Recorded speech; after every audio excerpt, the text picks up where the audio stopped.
Every day, thousands of people hit the road heading towards their dreams. But sometimes those dreams collide with a harsh reality. Auto accidents with 18-wheelers can change lives in an instant. That's why you need the experience and expertise of St. Martin & Bork. With over 50 years of experience, St. Martin & Bork have fought for justice for the victims of truck accidents. If you've been in a wreck with an 18-wheeler, know your rights. Call St. Martin & Bork today to schedule your free consultation.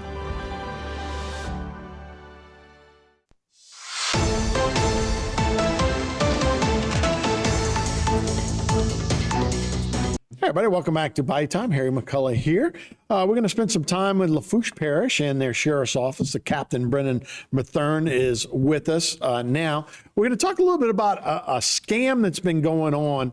And look, it's one of those things where almost everybody's orbit, everybody's world, there's somebody, a grandparent or somebody older that you know has been affected by this. The scammers will get in people's emails, or they'll get online and they'll tell them something's wrong, and they'll take over their computers, and then they take over their possessions. And you guys had a case that actually the victim wanted to help you guys raise awareness, right? Yeah, absolutely. Harry, thanks for having us. Yeah, this was a unique circumstance where Miss Louise Soulier from Thibodaux actually reached out to us. She initially reported the incident to us where she lost over $31,000 to these scammers. And in just a couple of transactions, this occurred. And the unique thing about this one that we haven't talked a lot about was that it occurred through a cryptocurrency ATM machine. We've had incidents before where people have wired money through electronic wire service, or people have bought gift cards. But this seems to be the new route that scammers are using to potentially lure people in and take their money away, is through using these cryptocurrency ATMs, which we do have some here in Lafourche Parish. Yeah, a lot of people don't know about those, but I've seen them when you walk in and you're going, wow, you can buy Bitcoin here. Those are legitimate, but it's the purpose that the scammers use in the Bitcoin, because it's hard to trace. It's not going through a bank where they can stop it. So it's actually a conduit to these crimes.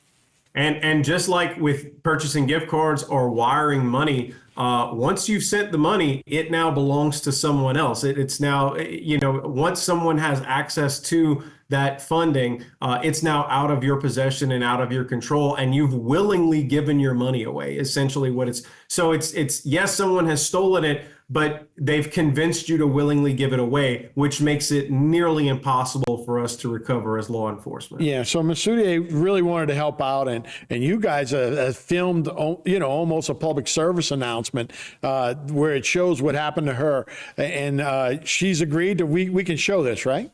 Yes. Okay, here's the video. It started on my computer.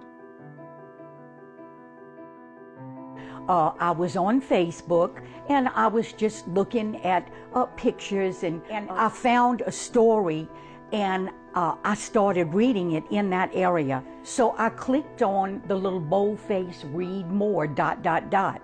When I did, there was a flash. It said Microsoft Security, and it had the little Microsoft symbol on it, and it also said to call the number for assistance. Well, that's where I made my mistake.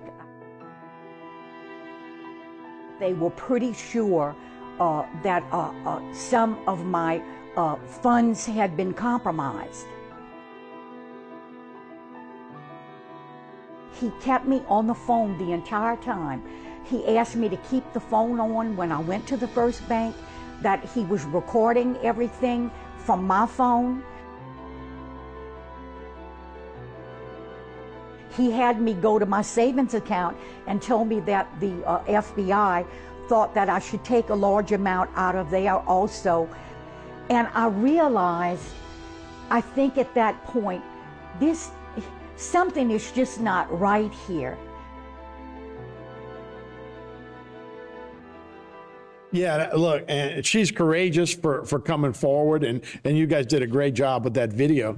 But that's exactly what these people, and look, these scammers are all around the world, and they can work all day long. And a lot of times the scammers are even victims a lot of times. I know there's certain areas where they almost capture the people, take their visas, and then make them do this all day long. So it is a worldwide network, and it can happen in Thibodaux, Louisiana. Well, and the key here, the takeaway, Harry, for everyone watching this and anyone that's seen the video is to recognize the signs of a scam. And in the case of Ms. Soudlier, again, this started on her computer. She clicked on a link off of Facebook, which is something a lot of us do probably, dozens of times every day. But when you click on that link and stuff starts popping up on your computer that your computer's been taken over or that a virus has been launched, could that be the case? Sure. But you can't rely on the information that's being provided to call a number and have it resolved. Like any other situation, even if it's someone that's calling you on a phone or someone that's emailed you, our suggestion is if you think something's legitimate, you go find a number elsewhere. You look up a number for that entity that you need to call and then contact them. Same thing if the sheriff's office, somebody who calls saying they're from the sheriff's office and they have a warrant, okay, hang up with that person and then you call us and then we'll let you know the truth. Could it be true? It could be. Somebody could have uploaded a virus to your computer, but ultimately you don't want to contact the numbers that are being shown on the screen. That's the biggest issue here.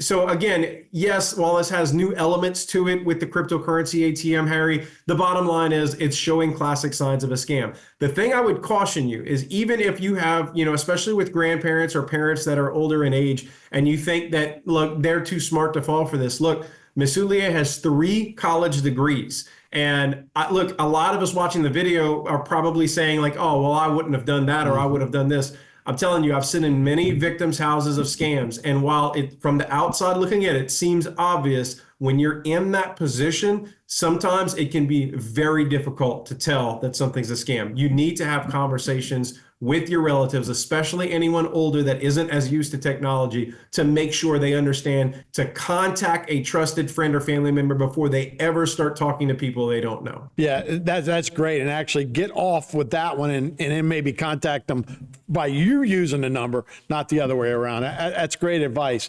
And yeah, look, that's all of us need to worry about that for sure. Well, man, great public awareness for sure, Brennan. We appreciate you guys keeping us informed. Thank you. All right. Thank you, Harry. All right. We'll be right back with more Bayou Time right after this. Today's social media segment is brought to you by South Louisiana Bank. It's better when we bank together. Waits and Downer, attorneys at law. Terrebonne Ford, built Ford tough.